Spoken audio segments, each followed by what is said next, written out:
भारत के एक छोटे से खूबसूरत गांव सूरजपुर में आपका स्वागत है, जहां सुबह होते ही खेतों में ठंडी हवा चलने लगती थी।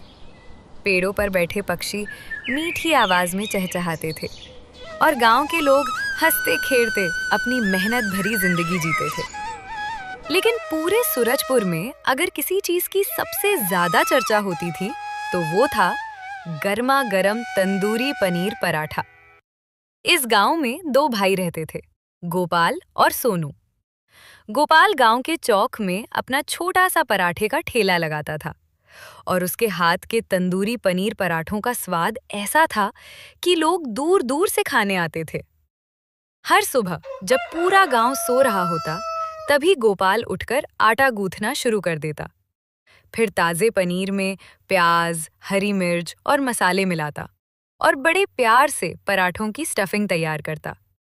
उसके बाद वो मिट्टी के तंदूर में पराठे सेकता और ऊपर से मक्खन डालते ही ऐसी खुशबू फैलती कि पूरा सूरजपुर महक उठता। उसके पराठों के साथ मिलने वाली लाल लहसुन चटनी और ठंडी दही तो गांव वालों की सबसे पसंदीदा चीज थी। उधर उसका छोटा भाई सोनू हर सुबह घर के बाहर बैठकर वही खुशबू सूंघता रहता। अरे वाह, लगता है आज फिर भैया ने स्पेशल पनीर पराठे बनाए हैं। वो धीरे धीरे गोपाल के घर के पास पहुंच जाता और तंदूर में सिकते हुए पराठों को देखकर उसके मुंह में पानी आ जाता। भैया बस एक पराठा दे दो ना। लेकिन गोपाल थोड़ा लालची और कंजूस था। अरे हट, हर रोज मुफ्त में खाने आ जाता है। अगर खाना है तो पैसे देकर खा। बेचारा सोनू उदास होकर वहां से चला जाता। थोड़ी देर बाद गोपाल अपना ठेला लेकर गांव के चौक में पहुंच जाता। तंदूर से निकलते गर्मा गर्म पराठे, ऊपर पिघलता मक्खन और साथ में धुआं छोड़ती चटनी देखकर लोगों की भीड़ लग जाती। गोपाल भाई जल्दी दो, आज 2 प्लेट एक्स्ट्रा देना। भैया ऊपर से मक्खन ज्यादा डालना।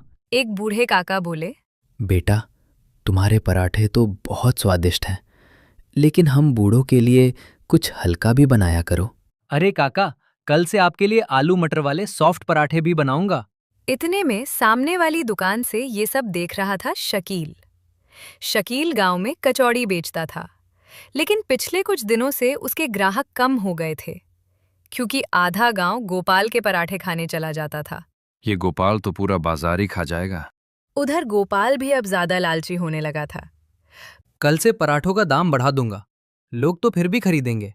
और यही लालच आगे चलकर उसकी जिंदगी में बड़ा बवाल लाने वाला था। अगले दिन सुबह सुबह गोपाल पहले से भी ज्यादा जल्दी उठ गया, लेकिन इस बार उसके चेहरे पर मेहनत नहीं बल्कि लालच वाली मुस्कान थी। आज से एक पराठा 20 रुपए नहीं, सीधे 40 रुपए का। उसने अपने ठेले पर नया बोर्ड लगा दिया, स्पेशल तंदूरी पनीर पराठा 40 रुपए। जब गांव वाले चौक पहुंचे तो बोर्ड देखकर सब दंग रह गए। अरे कल तक तो 20 रुपए था, क्या इसमें सोना भर दिया क्या? लेकिन खुशबू इतनी जबरदस्त थी कि लोग फिर भी लाइन लगाकर खड़े हो गए। उधर शकील ये सब देखकर और ज्यादा जलने लगा। इतना घमंड अच्छा नहीं गोपाल। तभी वहां मोटू बबलू आ गया। बबलू गांव का सबसे बड़ा खाने वाला आदमी था, जिसे देखकर लोग कहते थे, ये आदमी नहीं, चलता फिरता होटल है। गोपाल भाई 4 पराठे लगा दो, एक्स्ट्रा मक्खन के साथ। पहले 160 रुपए निकाल। इतना महंगा? खाना है तो खाओ, वरना रास्ता नापो। बेचारा बबलू पैसे देकर बैठ गया, लेकिन जैसे ही उसने पहला निवाला खाया, उसकी आंखें चमक उठीं। अरे वाह, ये पराठा है या स्वर्ग का टिकट? पूरा गांव हंसने लगा। उधर शकील को अब गुस्सा आने लगा था, क्योंकि उसकी कचौड़ी की दुकान पूरी खाली पड़ी थी। तभी उसके दिमाग में एक खतरनाक आइडिया आया। अगर गोपाल के पराठे खराब हो जाएं, तो सारे ग्राहक वापस मेरे पास आ जाएंगे। रात होते ही जब गोपाल सो गया, तब शकील चुपके से उसके घर के पीछे पहुंचा। वो धीरे धीरे रसोई में घुस गया, जहां अगले दिन के लिए तैयार पनीर की स्टफिंग रखी थी। अब देखता हूँ कल कौन खाता है तेरे पराठे।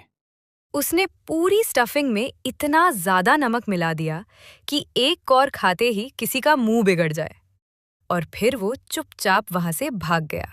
अगली सुबह गोपाल हमेशा की तरह बड़े गर्व से अपना ठेला लेकर चौक में पहुंच गया। तंदूर जल चुका था, मक्खन पिघल रहा था और पराठों की खुशबू फिर से पूरे सूरजपुर में फैलने लगी। कुछ ही देर में गांव वालों की लंबी लाइन लग गई। आज तो मैं पूरे 6 पराठे खाऊंगा। पहले हमको देना बेटा, कल से इंतजार कर रहे हैं। गोपाल बड़े स्टाइल से पराठे सेकने लगा। ऊपर मक्खन लगाया, चटनी रखी और सबको प्लेट बांट दी। लेकिन जैसे ही लोगों ने पहला कौर खाया, पूरा चौक अचानक शांत हो गया। फिर अगले ही सेकंड थो, अरे ये क्या बना दिया? ये पराठा है या नमक की बोरी? पूरा गांव पानी ढूंढने लगा। अरे बेटा, इतना नमक तो मैंने जिंदगी में समुद्र में भी नहीं चखा। गोपाल खुद हैरान रह गया। क्या? ऐसा कैसे हो सकता है? उसने खुद पराठा खाकर देखा और तुरंत उसका मुंह बन गया। हे भगवान, इसमें इतना नमक किसने डाल दिया? गांव वाले गुस्सा होने लगे। इतने पैसे लेकर ये खिलाता है? चलो भाई, आज से शकील की कचौड़ी ही खाएंगे।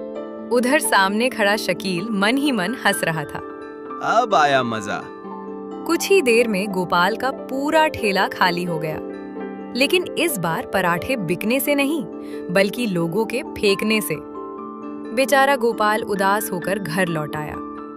उधर सोनू को अपने भाई की हालत देखकर बुरा लग रहा था। भैया, आप चिंता मत करो, किसी ने जरूर गड़बड़ की है।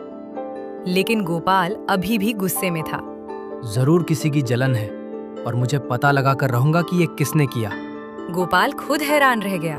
उस रात गोपाल को बिल्कुल नींद नहीं आ रही थी। वो बार बार वही सोच रहा था।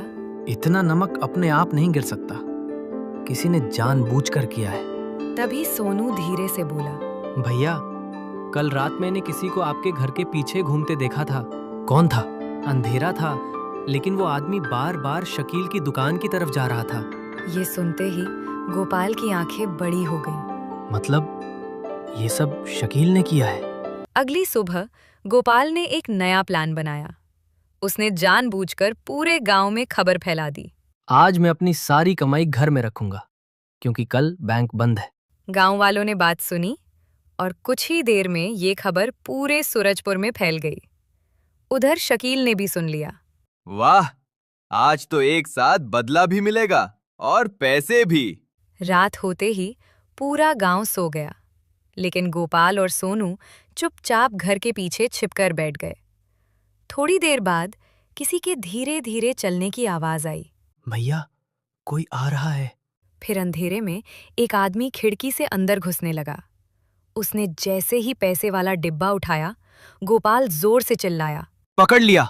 अचानक पूरा गांव जाग गया। लोग लाठी लेकर भागते हुए पहुंचे।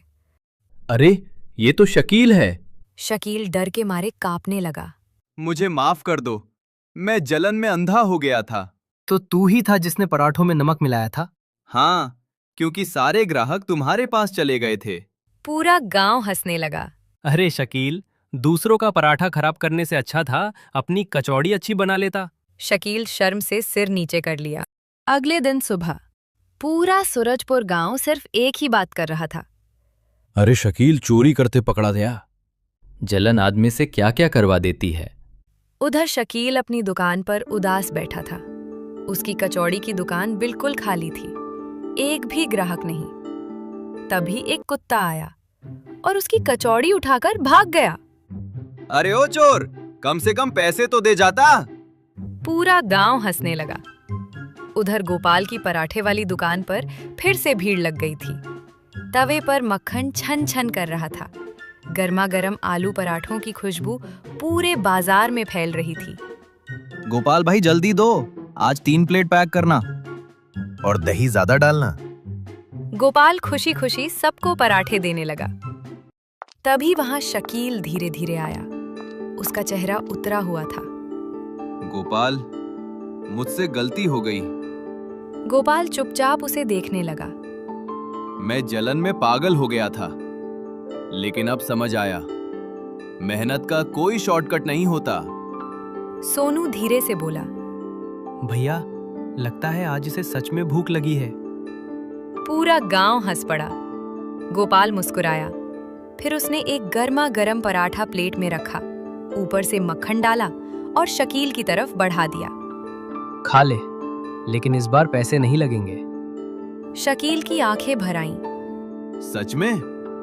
हाँ, लेकिन बदले में एक वादा करना होगा। क्या? अब से चोरी नहीं और ना ही जलन। पक्का। इसके बाद दोनों ने मिलकर बाजार में खाना बेचना शुरू किया। गोपाल पराठे बनाता और शकील गर्मा गर्म कचौड़ी। धीरे धीरे दोनों की दुकान फिर से मशहूर हो गई और सूरजपुर गांव के लोग कहते थे, खाने का असली स्वाद तभी आता है जब उसमें मेहनत और ईमानदारी हो। और इसी के साथ सूरजपुर के लालची कचौड़ी वाले और पराठे वाले की मजेदार कहानी खत्म होती है।